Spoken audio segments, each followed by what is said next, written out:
প্রশ্নগুলো সহজ। এই অনুষ্ঠানে আমরা চলমান ঘটনার নানা তথ্য ও বক্তব্য তুলে ধরি। অতিথিদের কাছে জানতে চাই সেসব তথ্য ও বক্তব্যের প্রতিক্রিয়া ও বিশ্লেষণ। সঙ্গে আছি আমি অ্যাডভোকেট আবু হেনা রাজ্জাকি। আমাদের আজকের বিষয় সরকারের 6 মাস সাফল্য ও ব্যর্থতার মূল্যায়ন। এ বিষয়ে আলোচনার জন্য স্টুডিওতে আছেন বাসদের সহ সাধারণ সম্পাদক রাজিকুজ্জামান রতন। স্বাগত আপনাকে। আরও আছেন ভাসানী জনশক্তি পার্টির চেয়ারম্যান শেখ রফিকুল ইসলাম বাবুল। আপনাকেও স্বাগত। রফিকুল ইসলাম বাবলু, আপনাকেও স্বাগত। ধন্যবাদ। আলোচনা শুরু আগেই আমি একটু কথা বলতে চাই আপনাদের সাথে। যেমন বিষয়টা হচ্ছে এরকম যে এই সরকার, নির্বাচিত সরকার ক্ষমতায় আসলো আজকে 6 মাস। আসার আগে কিন্তু সরকারের তরফ থেকে অনেক প্রতিশ্রুতি ছিল। যারা আজকে সরকারে আছেন, প্রতিশ্রুতি বিরোধী দলের কাছ থেকেও ছিল। আইন শৃঙ্খলা ফিরিয়ে আনবে সরকার, চাঁদাবাজি সন্ত্রাস বন্ধ করবে, দ্রব্যমূল্য নিয়ন্ত্রণ করবে, অর্থনীতিকে ঘুরে দাঁড়া করবে, বিনিয়োগ ব্যবসার পরিবেশ তৈরি করবে, রাষ্ট্রীয় প্রতিষ্ঠান সংস্কার করবে, সংবিধান সংস্কার করবে, বাংলাদেশের পররাষ্ট্র নীতির বিষয়ে সিদ্ধান্ত নিবে।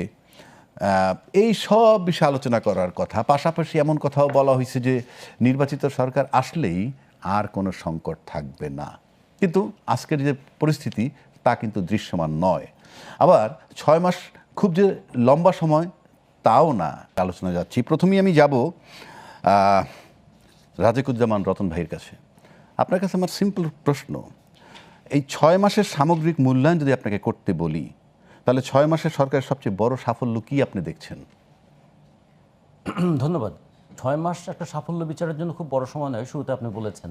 আবার একটা কাজের গতিমুখ সেটা দেখার জন্য একেবারে কম সময়ও নয়।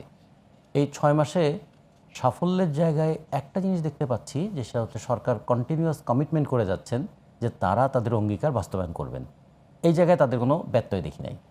ফলে যদি বলি যে কমিটমেন্টের ক্ষেত্রে সরকার আছেন, কিন্তু ফ্রম প্রমিস টু প্র্যাকটিক্যাল এই জায়গার মধ্যে কিন্তু একটা বড় গ্যাপ দেখতে পাচ্ছি। যেটা আমরা যদি বলি প্ল্যান টু প্র্যাকটিস, সে জায়গায় আমরা খুব বড় কোনো উল্লম্ফন দেখি নাই। যদি সেই আলোচনাটা করতে হয় তাহলে হয়তো এখন করব, নাকি একটু পরে করব। আপনি তো সাফল্যের কথা জানতে চেয়েছেন। হ্যাঁ, সাফল্যের ক্ষেত্রে এইটুকু যে সরকার চেয়েছে যে তারা জনগণের কাছে এই আস্থার বার্তাটা পৌঁছে দিতে, যে তারা চেষ্টা করবেন। এবং সরকারের সাফল্যের চাইতেও সরকার প্রধানের সাফল্যটাই একটু চোখে পড়ছে। সরকার প্রধান তিনি খুবই মিতব্যয়ী, মিতভাষী, এবং কখনো কখনো তার এই সংযমটা অন্যদের মধ্যেও তিনি সঞ্চারিত করবার চেষ্টা করেছেন। কম কথা বলছেন, কম খাচ্ছেন এবং কম খাওয়াচ্ছেনও, এটা একটা দিক।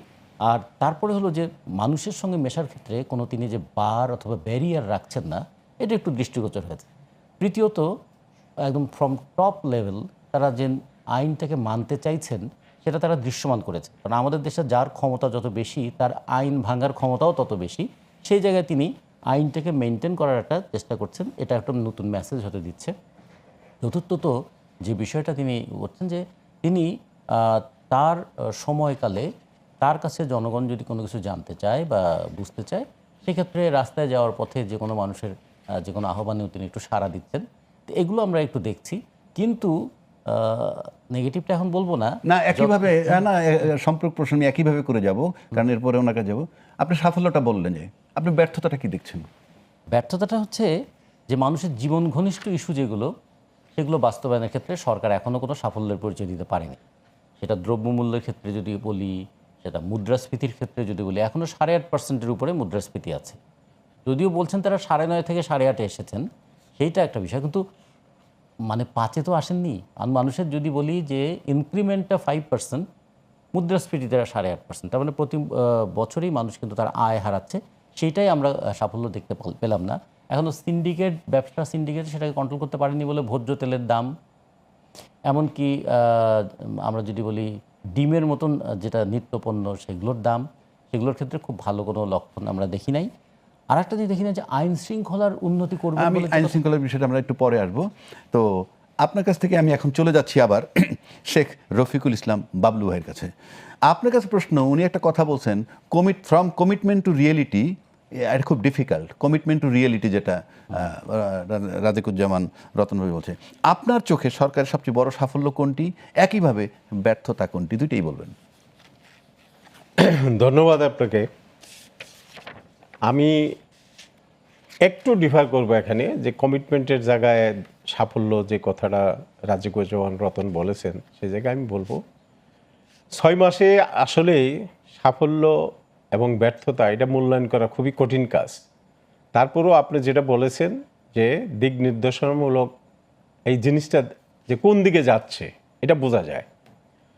তো আমি দেখতেছি এই সরকার ক্ষমতায় আসার পর আপনার 7ই ফেব্রুয়ারি থেকে আজকে পর্যন্ত 6 মাস হয়ে যাবে, 27 তারিখ বা 26 তারিখে 6 মাস পুরোপুরি হয়ে যাবে। এর মধ্যে কিছু উল্লেখযোগ্য কাজ করেছেন, যেমন উনি নিজেই বলেছেন যে প্রাইম মিনিস্টার জনগণের দোরগোড়ায় পৌঁছতে পারতেছে, যাচ্ছে, চেষ্টা করছে।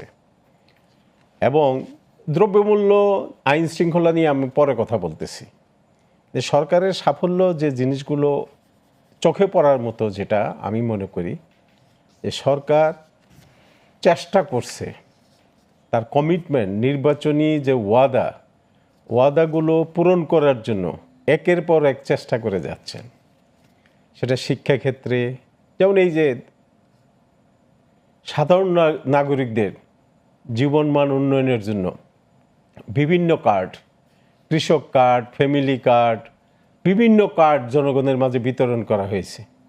তারপরে যে 15 টাকা কেজির একটা ব্যবস্থা করেছে, যেটা আগের সরকারের সময় 10 টাকা ছিল, এটা 15 টাকা করে সাধারণ মানুষের কাছে এটা পৌঁছে দেওয়া হচ্ছে। আমি ঢালাওভাবে, একটা নির্বাচিত সরকার নতুন এসছে, 6 মাস হয়েছে, আমি ওইভাবে বলবো না যে তার সাফল্য নাই, এটা বলবো 6 মাসে সে কিছু সাফল্য তার মধ্যে এসছে। যেমন উনি যে বাংলাদেশে আসলেন, এসে উনি যে ঘোষণাটা দিলেন, ওই ঘোষণার সময় আমি ছিলাম, উনি বলল আই হ্যাভ এ প্ল্যান। এই প্ল্যানগুলোর মধ্যে আমি দেখতেছি যে এই যে কৃষক কার্ড, ফ্যামিলি কার্ড, শ্রমিক কার্ড, এই কার্ড সেই কার্ড দিয়ে মানুষের মাঝে কিছুটা সাড়া পড়েছে। এই দিক দিয়ে সরকারের সাফল্য নাই বললে এটা ভুল হবে, আমি মনে করি সেটা। আপনি আপনারটা বিচার বিশ্লেষণ করবেন, আমি আমারটা করতেছি। এবং আমি তো আর বিএনপি করি না বা তাদের দল, আমি আলাদা একটা দল করি। কিন্তু আমি যেটা চোখে পড়ার মতো সেটা আমি ভালোটা ভালো বলবো, খারাপটা খারাপ বলবো, এটাই আমার কাজ। Good. তাহলে আপনি কিছু সাফল্য বা ব্যর্থতা, সফলতা দুইটাই আপনি বলছেন। জি জি, ব্যর্থতা আছে, আছে, সাফল্যতাও আছে, সাফল্য আছে। আজকে অনেকগুলো প্রশ্ন, সফলতা। এখন আমরা ভিন্ন প্রশ্নে যাচ্ছি, আবার যাচ্ছি আমি রাজিকুজ্জামান রতনের কাছে, আবার আপনার কাছে ফিরে আসবো। জি। আচ্ছা রাজিকুজ্জামান রতন, আপনি বলতেছিলেন আইন শৃঙ্খলা বিষয়, আপনার কাছে একটা সরাসরি প্রশ্ন, দ্বিতীয় বলতে পারেন, আইন শৃঙ্খলা পরিস্থিতির একটা কমিটমেন্ট ছিল সরকারের, আপনার কাছে কি মনে হয় পরিস্থিতি কি সত্যি ভালো হয়েছে? মানে সরকারের অন্যতম বড় প্রতিশ্রুতি ছিল কিন্তু আইন শৃঙ্খলা ফিরিয়ে আনা, সেখানে সরকার কতটা সাফল্য অর্জন করছেন বলে আপনি মনে করেন? এখানে দুটো জিনিস আছে, একটা কমিটমেন্ট টু কন্টিনিউইটি। এই জায়গায় যদি দেখি, তাহলে তিনি কন্টিনিউয়াসলি বলছেন যে আইন শৃঙ্খলা নিয়ন্ত্রণে সর্বোচ্চ ব্যবস্থা নিচ্ছেন, কিন্তু অভ্যুত্থান পরবর্তীতে আমরা যে মব ভায়োলেন্সের যে জিনিসটা দেখেছিলাম, সেটা এমন একটা বিষয় হয়ে দাঁড়িয়েছে যে সেটার হাত থেকে মনে হয় এখনও আমরা ঠিক মুক্তি পাইনি। ফলে আইন শৃঙ্খলা পরিস্থিতি বলতে যদি এটা বুঝি যে আইন শৃঙ্খলা রক্ষাকারী বাহিনী কতটা নির্যাতন করছেন আর আইন শৃঙ্খলা রক্ষাকারী বাহিনী কতখানি দর্শকের ভূমিকা পালন করছেন, এটা যদি দেখি, যখন একটা ধরনের মবের মতন সৃষ্টি করা হচ্ছে, একটা সময় মবের পিছনে পলিটিক্যাল মোটিভেশন ছিল, এখন কিন্তু পার্সোনাল বিটারনেসটাও ডেভেলপ করেছে। কীরকম, কেউ যদি মনে করে কাউকে আক্রমণ করা দরকার, 10-12 জন গিয়ে তাকে কিন্তু আক্রমণ করে বসছেন।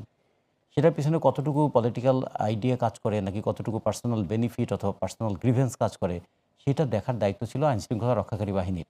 কিন্তু আইনশৃঙ্খলা রক্ষাকারী বাহিনী কখনো কখনো মনে হচ্ছেন যে নীরব দর্শকের ভূমিকা পালন করছেন, কখনো কখনো হয়তো একটা আম্পায়ারের ভূমিকা পালন করছেন, যে বেশি করো না। এই যে জায়গাটা, এইটা কিন্তু মানুষের মধ্যে এক ধরনের আস্থাহীনতার জায়গা তৈরি করছে। তাহলে এটা কেমন দেশ হচ্ছে যে আমরা এত বড় একটা অভ্যুত্থান করলাম, আমরা একটা অন্যায় শাসনের বিরুদ্ধে লড়াই করলাম, একটা অগণতান্ত্রিক ব্যবস্থাটাকে পাল্টানোর জন্য চেষ্টা করলাম, একটা স্বৈরাচারী ব্যবস্থাকে উৎখাত করার চেষ্টা করলাম, আর একটা হলো যে কোনো কাজ আমি যা করব, যে আই অ্যাম দ্য স্টেট, এরকম অ্যাটিচিউড থেকে যে একটা দেশ পরিচালনা হতো, সেখান থেকে যে না আমরাই হচ্ছি রাষ্ট্র, আমি নয় আমরা, সেই জায়গায় আমরা কিন্তু খুব ভালো দৃষ্টান্ত এখনো দেখতে পাচ্ছি না। এখন এই জন্য মনে হচ্ছে প্রধানমন্ত্রী কি একটু নিঃসঙ্গ হয়ে যাচ্ছেন। তিনি যে কথাগুলো বলছেন, তিনি তার পুরো টিমকে কি সেভাবে পরিচালিত করতে পারছেন, তার দলকে কি সে জায়গায় করতে পারছেন? একদিকে দলের পক্ষ থেকে ড্রাস্টিক অ্যাকশন নেওয়া হচ্ছে কোনো কোনো ক্ষেত্রে, চাঁদাবাজির ক্ষেত্রে, কিন্তু কমছে না তো। কেন কমছে না? তার মানে কি কখনো কখনো এইটাই প্রশ্রয় দিচ্ছেন যে আগে যদি ওরা করে থাকতে পারে তাহলে এখন আমরা করব না কেন? তাহলে ওরা এবং আমরা যদি একই সমতলে দাঁড়িয়ে যায় তাহলে তো একটা সময় এই প্রশ্নটা আসবে, তাহলে পাল্টে আমার কী লাভ হলো? তো এই জায়গাটায় আমরা মনে করি একটা বড় ব্যর্থতা, মরাল একটা জায়গায় কিন্তু প্রশ্নের মধ্যে পড়ে গেল যে অভ্যুত্থানের একটা যে মরাল মানে আপলিফমেন্ট হয়েছিল, যে আমরা অন্যায়ের বিরুদ্ধে লড়েছিলাম, মানে দুর্নীতির বিরুদ্ধে লড়েছিলাম, মানে যতটা লড়েছি ঠিক ততটা মনে হচ্ছে না এরকম আর কি যতটা বিষয়টা। লড়েছি ততটা গড়েছি এরকম বলতে পারবো না। বলতে পারবো না। আমি আবার আপনার কাছে আসছি, আপনি শেখ রফিকুল ইসলাম বাবলু ভাইয়ের কাছে আবারও এই যে কথাটা উনি বললো তার রেশ ধরে যদি বলি, 1 নম্বর আইন শৃঙ্খলা পরিস্থিতির মূল্যায়নটা কিভাবে করবেন, আগের চেয়ে ভালো কিনা, পাশাপাশি এই অভিযোগগুলো কিন্তু চলমান, হত্যা, অপহরণ, ছিনতাই, চাঁদাবাজি নিয়ে এখনো অভিযোগ আছে, এগুলা কি সরকারের ব্যর্থতা? আমি একটা কথা বলি এখানে, আমি ওনার সঙ্গে দ্বিমত পোষণ করতেছি না, কিন্তু একটি জায়গায় আমি নক করব, সেটা হলো এই যে মব কালচারের দেশ, গত এই যে ডক্টর ইউনূস সাহেবের সময় যেভাবে মব কালচার হয়েছে, আপনি জানেন, এটা সবাই জানে, এই জায়গার থেকে এটাকে কিছুটা উন্নতি হয়েছে, মব কালচার বন্ধ হয়ে গেছে। এখন মব কালচার খুব কম, নাই বললেই চলে। এইটা একটা এই সরকারের, বর্তমান সরকারের একটা আইন শৃঙ্খলার বিষয়ে উন্নতি, কিন্তু চাঁদাবাজি বন্ধ করতে পারে নাই।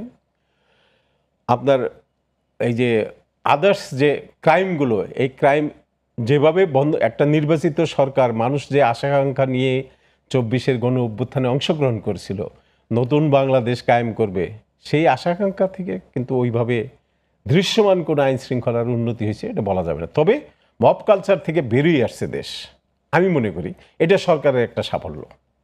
আমি যেটা যার সাফল্য যেটা আছে সেটাকে আমি স্বীকৃতি দিতে চাই।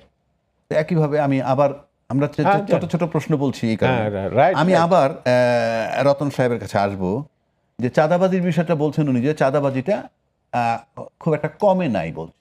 হ্যাঁ হ্যাঁ, না ঠিক আছে, চাঁদাবাজি কমেছে কি কমে না এটা মূল্যায়ন আপনি করবেন। একইভাবে মানে চাঁদাবাজির বিষয়টা কি শুধু কি আপনার দলীয় পরিচয় বদলেছে?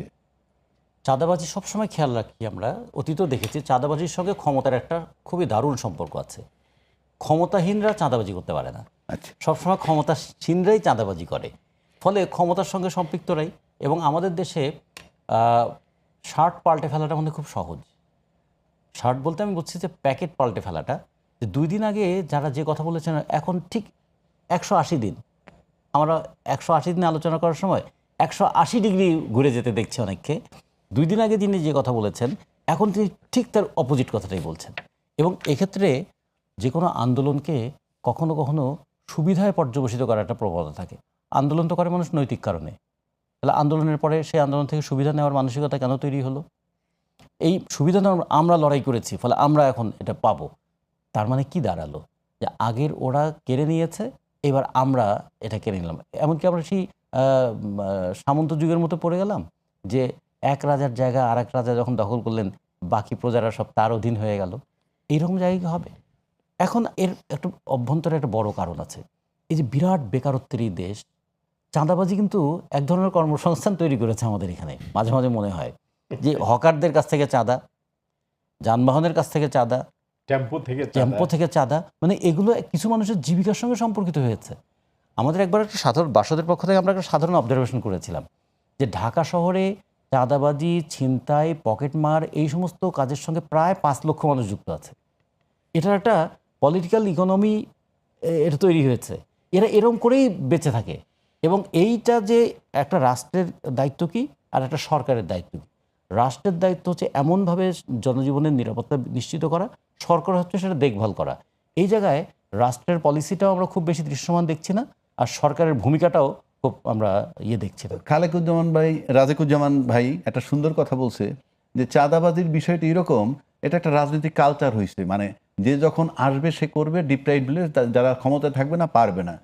এই বিষয়ে আমি আরও শুনবো। আর রফিকুল ইসলাম বাবলু ভাই, আপনার কাছে একটা প্রশ্ন রেখে আমরা বিরতিতে, প্রশ্নটা হলো এরকম, এই যে চাঁদাবাজির সাথে রিলেটেড, চাঁদাবাজির সঙ্গে কিন্তু রাজনৈতিক দলের স্থানীয় নেতাকর্মীদের নাম আসতেছে। সরকার কি রাজনৈতিক পরিচয় না দেখে ব্যবস্থা নিতে পারছে? এই প্রশ্নের উত্তরটা আপনি দিবেন। আমরা তার আগে একটা বিরতিতে যাচ্ছি। দর্শক, যাচ্ছে একটা বিরতিতে, ততক্ষণ আমাদের সঙ্গে থাকুন।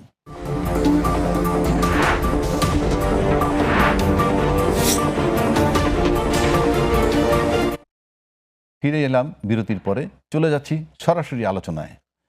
শেখ রফিকুল ইসলাম বাবলু, বিরতির আগে আপনার কাছে একটা প্রশ্ন রেখে গেছিলাম আমি, সেটা হচ্ছে চাঁদাবাজির সঙ্গে রাজনৈতিক দলের স্থানীয় নেতাকর্মীদের নাম আসছে। সরকার কি রাজনৈতিক পরিচয় না দেখে ব্যবস্থা নিতে পারছে? ধন্যবাদ আপনাকে এই প্রশ্ন করার জন্য। আমি প্রথমেই বলতে চাচ্ছি, এই যে চাঁদাবাজি, এই চাঁদাবাজির ধরনটা পাল্টে গেছে এখন। হ্যাঁ আছে, জোর করে টাকা নিচ্ছে দিচ্ছে, এটা আছে। এখন নতুন করে চাঁদাবাজির ধরন যে পাল্টেছে, সেটার আমি একটা বর্ণনা দিতে চাচ্ছি আপনার এখানে। অমুক নেতা টেলিফোন করলেন যে আমাকে এত টাকা লোন দেন, আর নেতা টেলিফোন করছে, একটা বৃহৎ সংগঠিত দল, তার নেতা টেলিফোন করছে, তো টাকা লোন চাইছে, ভয়ে কাঁপতে কাঁপতে যে টাকাটা দিয়ে আসছে, কিন্তু এই টাকার পরিশোধ হচ্ছে না। এটা কিন্তু চাঁদাবাজি, কমপ্লিটলি চাঁদাবাজি। তো এই যে বললাম যে ধরন পাল্টে গেছে, এখন সরকার এই ব্যবস্থাটা নিতে চেষ্টা করতেছে। প্রধানমন্ত্রী বারবার ঘোষণা করতেছে, তার মন্ত্রীরা ঘোষণা করতেছে, কিন্তু চাঁদাবাজি বন্ধ হচ্ছে না, সেটা কোনোভাবেই বন্ধ হচ্ছে না। চেষ্টা করছে গভর্নমেন্ট, চেষ্টা করতেছে এটাকে বন্ধ করার জন্য। তা আপনি বলছেন যে চেষ্টা করছে কিন্তু বন্ধ হচ্ছে না, বন্ধ হচ্ছে মানে তাহলে আলটিমেট রেজাল্টটা কি? আমি চেষ্টা করছি, বন্ধ হচ্ছে না, তো এই চেষ্টা চলমান থাকুক, চাঁদাবাজিও চলমান থাকুক, বিষয়টা কি এরকম? না, সেটা বিষয়টা এরকম না। সরকার ঠিকই তার অন্তর থেকে সে ভালোভাবে চেষ্টা করতেছে যে এটা বন্ধ হোক। সরকার নিজেও চাচ্ছে চাঁদাবাজিটা বন্ধ হোক, কিন্তু আলটিমেটলি সেটা হচ্ছে না। এটা যদি বন্ধ না হয়, এটা কি সরকারের সফলতা দেখবেন না ব্যর্থতা দেখবেন? এটা ব্যর্থতা হবে, এটা আলটিমেটলি ব্যর্থতা হবে। আচ্ছা, কাজে এই 6 মাসেই আপনার এটাকে সফলতায় আনা যাবে না, ব্যর্থতাটাই এটা বলতে হবে। ধন্যবাদ আপনাকে। আমি আবারও আসবো আপনার কাছে। এখন আমরা একটু ভিন্ন প্রসঙ্গে যাই। আমি আসছি রাজিকুজ্জামান রতন ভাইয়ের কাছে। সম্প্রতি মানবাধিকার পর্যবেক্ষণগুলোতে থেকে রিপোর্ট পাওয়া গেছে নারী ও শিশুদের বিরুদ্ধে সহিংসতা। HRSS এর হিসাব অনুযায়ী 2026 সালের প্রথম 6 মাসে 404 জন নারী ও মেয়ে ধর্ষণের শিকার হয়েছেন বলে রিপোর্ট প্রকাশ করা হয়েছে।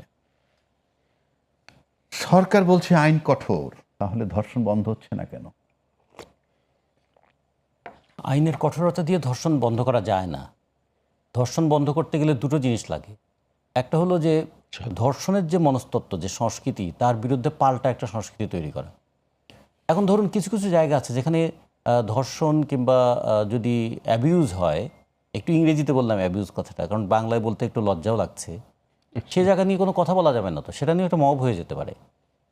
কিন্তু আমার প্রতিদিন পত্রপত্রিকায় দেখছি সে বিষয়গুলো, সেগুলো নিয়ে কোনো প্রতিবাদ কি আছে, প্রতিরোধ কি আছে, সরকারের কোনো ভূমিকা আছে? সেই প্রতিষ্ঠানগুলোতে কি সরকার যেতে পারবে? এক। 2 নম্বর হচ্ছে, আমরা যদি স্কুল কলেজ শিক্ষা প্রতিষ্ঠান, সেখানে কোনো একটা ঘটনা ঘটলে তার একটা প্রতিবাদ, স্বতঃস্ফূর্ত প্রতিবাদ দেখছি, প্রতিবাদের মধ্যেই কিন্তু মানুষ বেঁচে থাকে। প্রতিবাদ একটা প্রতিরোধের সংস্কৃতি তৈরি করে। আর একটা জিনিস, এ যাবৎকাল আপনি একটা কথা বলছেন কিন্তু যে মব হতে পারে এই ধরনের ঘটনার প্রতিরোধ করতে গেলে, তার মানে মব দৃশ্যমান নয় কিন্তু মব মজুদ আছে, এটা যে কোনো সময় দৃশ্যমান মাথা ছাড়তে উঠতে হতে পারে। Not only. তো ফলে আমরা যেটা বলতে চাই যে নারীরা হাজারে হাজারে কাতারে কাতারে নেমে এলো একটা স্বৈর শাসনের বিরুদ্ধে, এমন কি পরিস্থিতি তৈরি হলো সেই নারীরা সব এখন মুখ লুকাতে ব্যস্ত হয়ে গেল? তাহলে দেখতে হবে যে একটা গণতান্ত্রিক আকাঙ্ক্ষা থেকে কিন্তু লক্ষ নারী রাস্তায় নেমেছিল। অভ্যুত্থানের পরে সেই গণতান্ত্রিক পরিবেশটা রক্ষা করা হয়নি। আক্রমণটা বেশি এসেছে মনে হয় নারীদের উপরেই, আক্রমণটা বেশি এসেছে ধর্মীয় সংখ্যালঘুদের উপরে, আক্রমণটা বেশি এসেছে কোনো কোনো ক্ষেত্রে একটু গণতান্ত্রিক মূল্যবোধের উপরেও। তাহলে এটাকে প্রথমে রিস্টোর করা দরকার। দ্বিতীয় যে জিনিসটা করা দরকার, যে বিচারের যে দীর্ঘসূত্রিতা, এটা কিন্তু অনেকটা বিচারহীনতাকেই প্রশ্রয় দেয়। এ পর্যন্ত একটা জরিপে আমরা দেখেছিলাম যে 100টা ধর্ষণ মামলার মধ্যে 97টার কোনো বিচারই হয়নি। যে 3টার বিচার হয়েছে সেগুলোর তেমন কোনো পানিশমেন্ট হয়নি। এবং আমরা কখনো কখনো নারীদেরকে লাঞ্ছিত করার পর তাদেরকে থানা থেকে ফুলের মালা দিয়ে মানে ছাড়িয়ে নিয়ে আসতে দেখেছি। এগুলো একটা মনন জগৎ তৈরি করেছে যে এই বেদনাটা নারীদের একান্তই একার। যে পরিবারে এই ঘটনা ঘটে সেই পরিবার না পারতে হয়তো কখনো কখনো তার প্রকাশ্যে আসে, প্রকাশ্যে আসার পরে এসে আরও মানে বিপদাপন্ন হয়ে যায়। কোনো কোনো ক্ষেত্রে তো এরকমও দেখছি যে পাল্টা আক্রমণের মুখোমুখি পড়ে যাচ্ছে। Yes. কেন অভিযোগ করেছে? কেন অভিযোগ করেছে? বাবাকে পিটিয়ে হত্যা করা হচ্ছে, তার কন্যাকে তার সামনে যদি অপমান করা হয়, বাবা যদি প্রতিবাদ করতে যায়। আর একটা ছোট ঘটনা কিন্তু খুব তাৎপর্যপূর্ণ ঘটনা, এটা দেখার মতো। ঘরের মধ্যে হত্যাকাণ্ড ঘটছে, বৃদ্ধ বাবা মা মেরে চলে যাচ্ছে কেউ। তার মানে শুধুমাত্র নারী নির্যাতন, নারীর লাঞ্ছনা এটা দেখছি তা না, ঘরের অভ্যন্তরেও নিরাপদে বসবাস করার জায়গাটাও কিন্তু অনেক ক্ষেত্রে কমে যাচ্ছে। এগুলো সব মিলিয়ে যে বিষয়টা দেখা দরকার, আইন শৃঙ্খলা কিন্তু এটা একটা মেন্টাল ক্যাটাগরি তৈরি করে। একটা ঘটনা ঘটে কিন্তু 1000 মানুষ ভয় পায়, একটা ঘটনা ঘটে অসংখ্য মানুষ মানে আতঙ্কিত হয়ে নিজেকে গুটিয়ে নেয়। ফলে রাষ্ট্রের এই জায়গায় সবচেয়ে বড় ভূমিকাটা পালন করা উচিত ছিল যে রাষ্ট্র তোমার পাশে আছে, সরকার তোমার পাশে আছে। অন্যায়কারীদেরকে এই মেসেজটা দেওয়া দরকার যে তুমি কিন্তু এই অন্যায় করে পার পাবে না। এই জায়গাটা কিন্তু এখনো পর্যন্ত কোনো দৃশ্যমান আমরা অগ্রগতি দেখি নাই। এই ধরনের অন্যায়কারী, আমি আপনার কাছে আসবো, আমি আসছি রফিকুল ইসলাম বাবলু ভাইয়ের কাছে। আপনি আমাকে বলেন তো, যে কথাগুলি উনি বললো তার পরিপ্রেক্ষিতে আপনার ভয়ের কালচার যে একটা আমাদের ভিতরে কাজ করে, 1 2 মব মজুদ আছে বলতে যে কোনো সময় এটা দৃশ্যমান হতে পারে। তাহলে নারী ও শিশুর নিরাপত্তায় সরকারের কোন জায়গায় সবচেয়ে বেশি এবং খুব দ্রুত কাজ করা দরকার? ধন্যবাদ আপনাকে। এই যে নারীর নিরাপত্তার কথা উনি অনেকগুলো বলেছেন, এগুলোর সঙ্গে আমি একমত। কারণ আপনি দেখেন, ঘরে গেছে গিয়ে তার মেয়েকে লাঞ্ছিত করতেছে বা তার সঙ্গে তার সম্ভ্রমহানি করতেছে, বাবা প্রতিবাদ করতেছে, বাবাকে মারতেছে, যখন সন্তান এসে তার পাশে দাঁড়িয়েছে সন্তানকেও পিটাচ্ছে। এই যে জিনিসটা, এই যে আপনি বললেন যে মব মজুদ আছে যে কোনো সময়, যে উনি বলেছে প্রতিবাদ থেকে প্রতিরোধ, এটা অত্যন্ত বাস্তব। এই যে আমরা যে 24-এর এই যে 2000 লোকের আত্মদানের মধ্য দিয়ে যে আমরা নতুন বাংলাদেশের স্বপ্ন নিয়ে আসলাম, এটা যদি চলতে থাকে, এটা যদি বন্ধ না হয়, এই বাংলাদেশে আমরা নতুন বাংলাদেশ কিভাবে কায়েম করব, কিভাবে প্রতিষ্ঠিত হবে? নারীর নিরাপত্তা নেই, সাধারণ মানুষের কোনো নিরাপত্তা নেই, আমার নিরাপত্তা নেই। এই নিরাপত্তার অভাবহীনতা আমাদেরকে, সমাজকে কোন দিকে নিয়ে যাচ্ছে সেটা আমাদেরকে দেখতে হবে। আপনার এই প্রশ্নের থেকে যদি আমি একটা প্রশ্ন করি, সেটা হইলেই যে বাবাকে টর্চার করছে, ছেলে প্রতিরোধ করতে আসলে সেও নির্যাতিত হচ্ছে, নারী শিশুর নিরাপত্তা নাই, মব কালচার মজুদ আছে, এই যদি হয় এবং আইন শৃঙ্খলা যদি প্র্যাকটিক্যালি কিছু করতে না পারে, দৃশ্যমান কিছু করতে না পারে, তাহলে তো সময়ের ব্যবধানে এই মব কালচার আবার ব্যাপকভাবে ফেরত আসার সম্ভাবনা আছে। আসতেও পারে। যদি সরকার ব্যর্থ হয়, মব কালচার আবার ফিরে আসতে পারে। যদি সরকার এটা দমন করতে ব্যর্থ হন, মব কালচার ফিরে আসতে বাধ্য হবে। মানুষ তখন প্রতিরোধের ডাক দিবে, তাই 10-15 জন গিয়ে এটা প্রতিরোধ করার চেষ্টা করবে। তখন তো আইনের শাসন থাকবে না, আইনের শাসন তখন থাকবে না, আইন শৃঙ্খলা পরিস্থিতির অবনতি ঘটবে, মব কালচার আবার শুরু হয়ে যাবে তখন। তাহলে এই যে আমরা 2000 লোকের আত্মদান, 4000 লোক চক্ষু দিল, আমার মতো 28,000 লোক আহত হলো, গুলি খেলো, রাস্তায় পড়ে থাকলো, আমরা কি নিয়ে আসছিলাম যে আমরা একটা নতুন বাংলাদেশ সৃষ্টি করব, কিন্তু সেই নতুন বাংলাদেশ আমাদের আর তখন হবে না। আপনার কাছে ফিরবো আবার, আমি এবার আসছি আবার রাজিকুজ্জামান রতন ভাইয়ের কাছে। আপনার কাছে যেটা আমি জানতে চাই যে আমরা কিন্তু এই সরকার ক্ষমতায় আসার আগে হয়তো সরকার বলবে যে আমরা শুধু তাকে নিয়েই কথা বলছি, আপনি আলোচনা যখন করবেন সরকারকে নিয়েই করতে হবে, বিকজ কি ম্যান তো সে, রোলটা তার কাছে, সংসদের 2/3 মেজরিটি তার, সমস্ত কিছু করার ইখতিয়ার তার, সেই জন্য বলছি।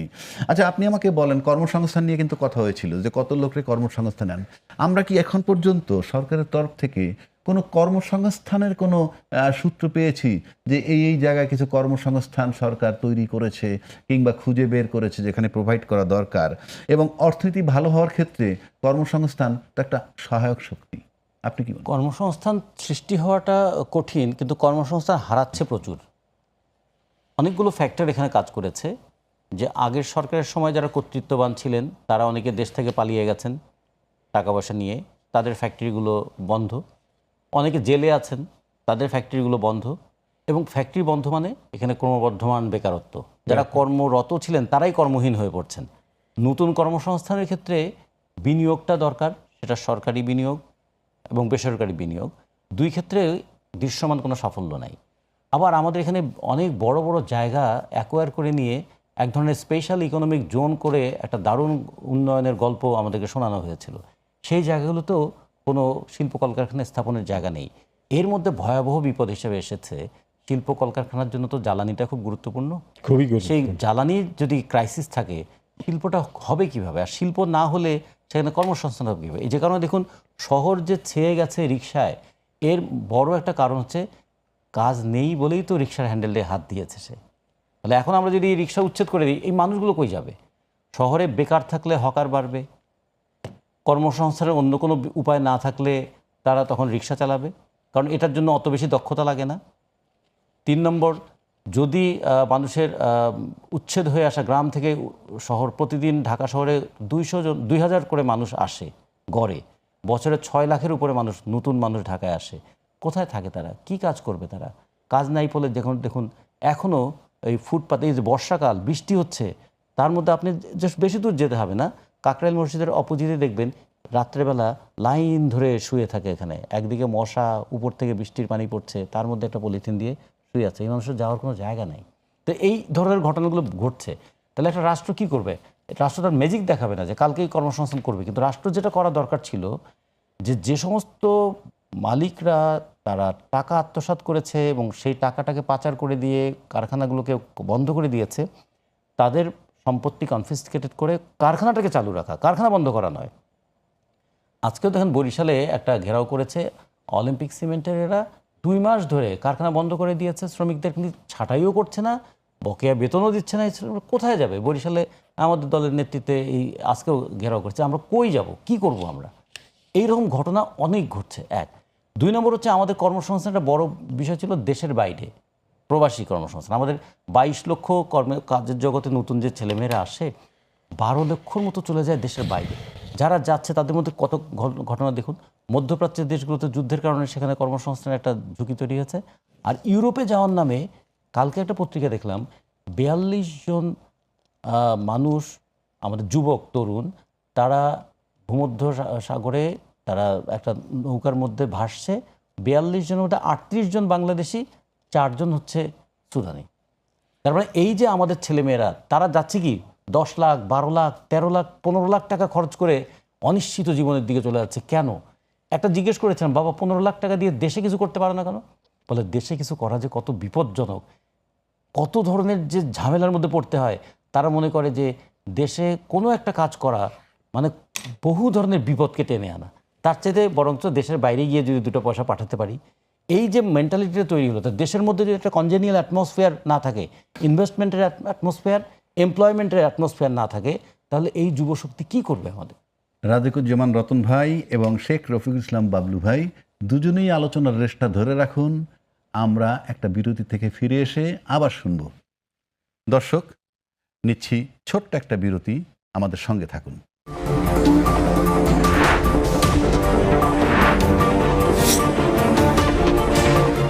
দর্শক, আবার ফিরে যাচ্ছি আলোচনায়।